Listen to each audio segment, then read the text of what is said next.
All right, let's dive in. Today we're looking at strength, but not the typical kind. We're going deep on strength through, well, this is cool, the lens of water alchemy. Oh, yeah. That's a really fascinating approach. Using the qualities of water to, kind of understand and build inner power. So instead of like hitting the gym, we're going to be like flowing like water. Exactly. It's a different kind of strength, more internal. I am intrigued. So where do we even begin with this concept? How do we even start thinking about strength in this way? Well, it might surprise you, but water alchemists, they often look to the tarot for insight, specifically the strength card. Tarot. You mean like fortune telling? I thought we were talking about inner strength. Not quite. Yeah. Well, not always about fortune telling, at least. For water alchemists, it's more like it's more of a tool for self-reflection. Each card is kind of like a mirror, Yeah. reflecting different parts of, well, ourselves, our inner world. Okay, I'm starting to see how this could be more than just, predicting the future. But how does the strength card specifically fit into all of this? Well, the strength card usually shows, like a woman gently closing a lion's jaw. And there's this infinity symbol right above her head. Interesting. Each of those elements, they symbolize something about inner power, right? Exactly. Each one's a little piece of the puzzle. So the lion isn't something to be, like, afraid of or There- dominated. Nope, not at all. Think of it this way. The lion, it kind of represents our raw emotions, our instincts, those primal urges. Uh-huh. And the woman, she's not like fighting it. She's guiding it with, well, gentle but firm strength. Yeah. Okay, so it's about control, not brute force. What about that infinity symbol? Does that mean, like, unlimited potential or something? Yeah, you got it. It's all about that boundless potential within each of us. Yeah. The woman in the card, she embodies that water alchemist ideal, that calm control, harnessing all that potential to create lasting change. That imagery, it's really powerful. Hmm. I can think of times when staying calm under pressure, it helped me way more than like trying to just force my way through something. Is that what water alchemy is about? That kind of strength? That's a perfect example. You totally get at water alchemy. It teaches us that lasting change, real change, it comes from consistent, focused action. It's kind of like, think of a river carving a canyon, right? It That doesn't just happen overnight. Mm. But that constant flow, it eventually reshapes the entire landscape. Okay, I see the water connection now. It's about those consistent actions, like drops of water wearing away stone. But how do we actually cultivate this kind of strength? I mean, in a practical way, does it involve like special water rituals or something? You're right on the money. The excerpt you gave me, it actually details 3 specific rituals that water alchemists use to build this inner strength. All right. This is where it gets really interesting. Let's break down those rituals. What's the first one all about? Okay, so the first one is called taming inner turbulence. It's a meditation technique, uses water imagery to calm like emotional storms. Hmm. Interesting. So instead of getting swept away by all that stress, we're learning to kind of ride the waves a bit better. Yeah, exactly. You got it. The meditation might involve you picturing a peaceful lake Hmm. or like a nice gentle stream. You focus on that coolness of the water, maybe the sounds of it, and well, you let that tranquility just kind of wash over you. I can already feel myself relaxing. Is there like a specific type of water we should be picturing? Or like, does the source of the water matter at all? That's a good question. Hmm. While any water imagery can help, some water alchemists believe that visualizing water from a natural source like a spring or a river, even rain, can make you feel more connected to the Earth's energy. Like you're really tapping into something bigger. Okay, so it's about connecting to a larger force, almost like drawing strength from nature. Exactly. Water alchemists, they believe that everything is connected by this universal energy, and they see water as a conduit to that energy, like way to access its power. Whoa, that's starting to get pretty deep. We're talking about some powerful stuff here. What about the second ritual? How does that tie into this whole universal energy concept? So the second ritual is called building resilience, and it uses visualization to help you get over those tough challenges. So are we picturing ourselves as like superheroes with water powers or something? Uh-huh, not quite. Hmm. It's more about the persistence of water. You know how it just keeps flowing. You might imagine like a river flowing around boulders, steadily wearing them down little by little. The goal is to really internalize that sense of resilience, knowing that you too can overcome any obstacle with consistent effort, just like water does. That's a really cool image. It makes you realize that even the toughest things you can weigh them down with enough patience. What about that third ritual? What's that one all about? Okay, so the third one, that focuses on self-love. It's called compassionate healing. Self-love and water. How does that work? It's about drawing on water's nurturing energy to help build emotional strength. You start by writing down all the good stuff you see in yourself, things you like about who you are, your positive qualities. Okay, so I've got my list of awesomeness. Then what? What do we do with it? Then you take that paper and you immerse it in water. It's symbolic, almost like you're infusing those positive qualities into yourself. Ah, I see. So it's like the water is kind of washing away any self-doubt and replacing it with self-love. That's really cool. Do I have to use like a special bowl or anything for this, or does it matter? The bowl itself, it isn't as important as the intention you bring to it. Some people, they like to use a bowl made from natural stuff like clay, wood, something like that. But ultimately, it's really about that symbolic act of, immersing those good qualities in the water. All right, I think I'm getting the hang of this water alchemy thing. We've covered the strength card and those three fascinating rituals. What else can we learn from this approach? Well, those rituals, they're just one piece of it, Yeah. you know. There's a whole lot more to water alchemy, like how water alchemists use these ideas to deal with everyday challenges, the stuff we all face. So it's more than just like these rituals, it's a whole way of approaching life, right? How do water alchemists actually use these ideas in daily life? Like let's say I'm stuck in traffic and I'm about to lose it. How do I channel those calm waters? That's a great question. It's all about shifting your perspective. Like instead of seeing those obstacles as roadblocks, Yeah. try to see them the way a river sees a boulder. It's not about, forcing your way through. It's about finding a path around Yeah. over time. But sometimes you can't just go around a problem, right? Right. What would a water alchemist say about, I don't know, a super tough deadline at work? Something that just feels impossible. They might say pressure creates diamonds. Right. Think about it, that intense pressure over time. It transforms regular old carbon into something incredibly strong Fair enough. and valuable.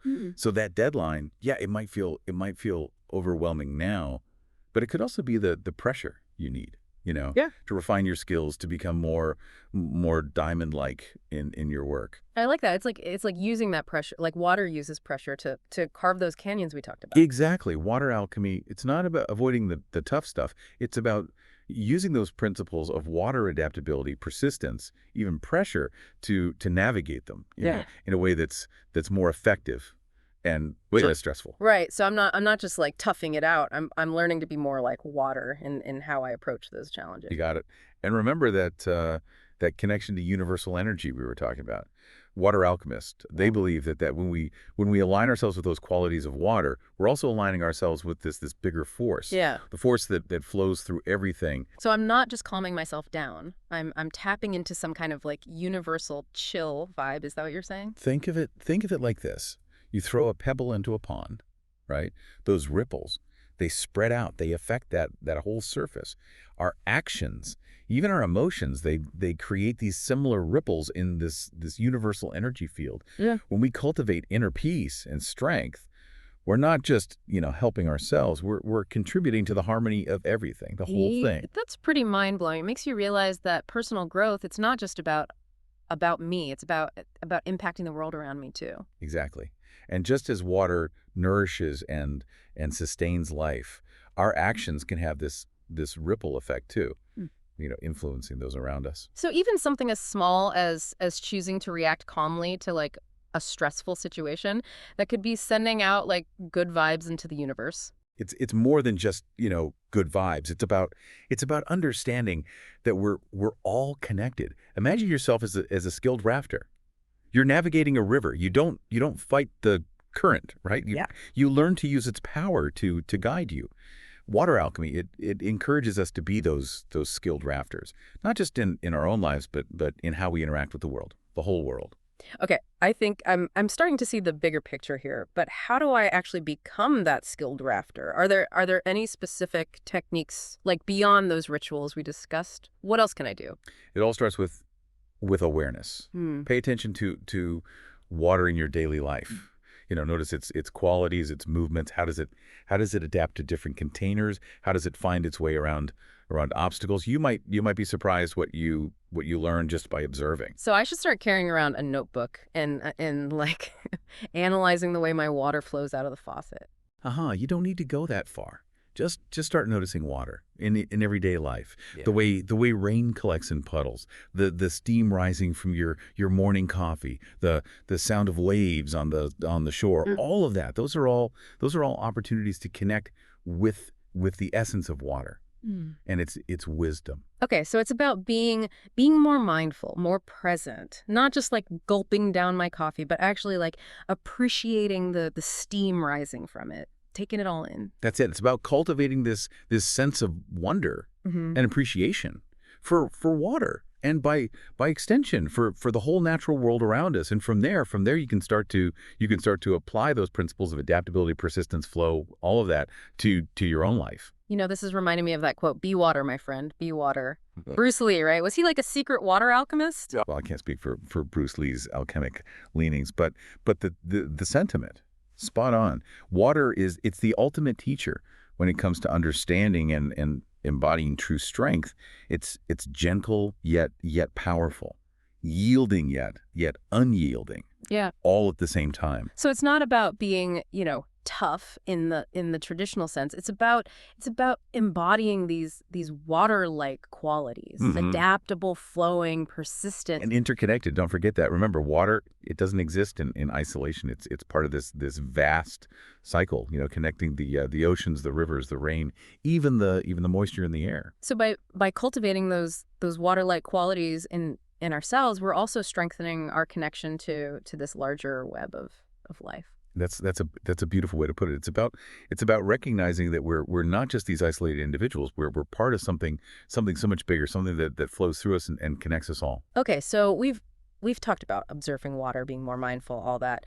But are there any practical tips for actually like applying these principles in our everyday lives? Like give me some water alchemy life hacks. One simple but powerful technique is to consciously choose to react to stressful situations like water would. So instead of like exploding like a shaken up soda bottle, I should be more like a gently babbling brook. Yeah, a babbling brook navigating a rocky stream, maybe.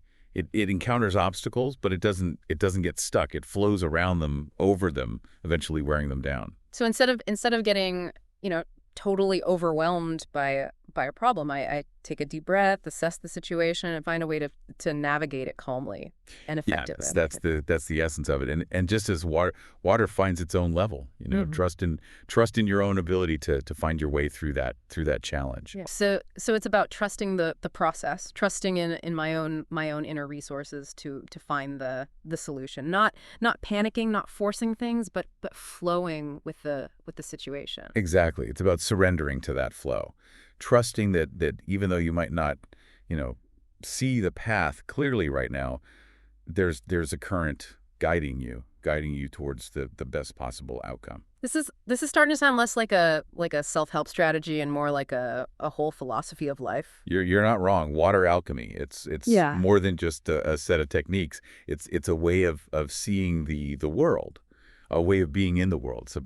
It's about understanding that we're all interconnected and embracing the power of water as a guide, as a teacher. I think this is really resonating with me. It's like we're not just learning about water, we're learning to think like water. That's a great way to put it. And the more we learn to think like water, the more we can tap into its wisdom and apply its principles to every part of our lives. Okay, so I'm feeling pretty inspired by this water alchemy wisdom. What other insights can we glean from this approach? How do we take this deeper?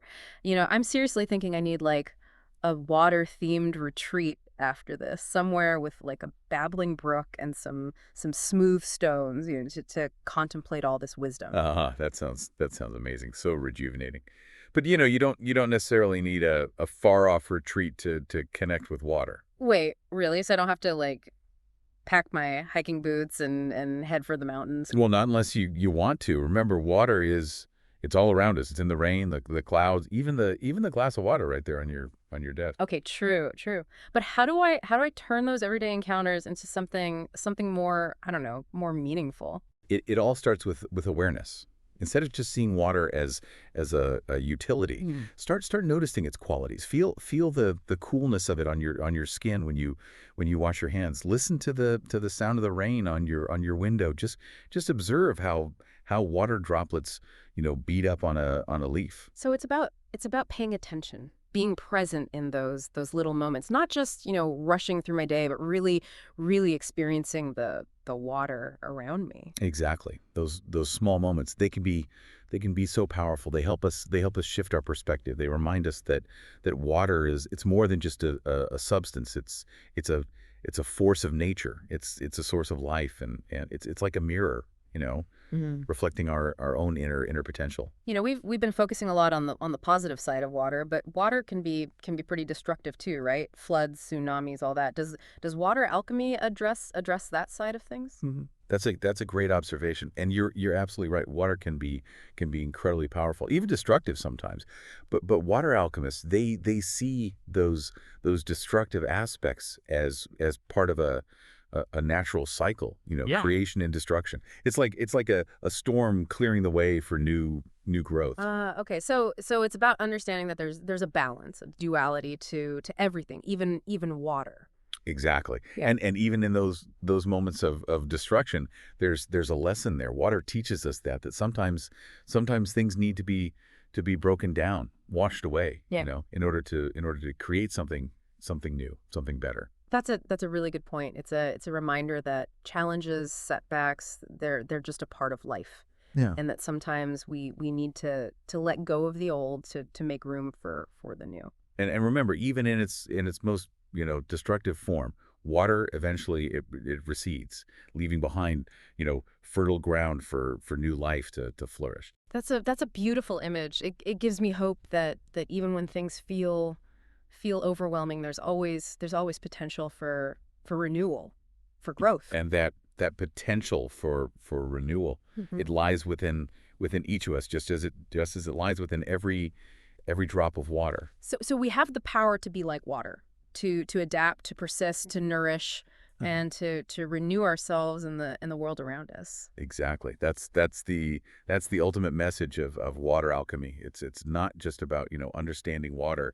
It's about it's about embodying its wisdom, allowing its principles to flow through our thoughts, our actions, our interactions with the world. This has been such an incredible deep dive. I feel like I have this whole new appreciation for water Hmm. and for my own inner strength. I'm so glad to hear that. Yes. And remember, this is just the beginning of your exploration.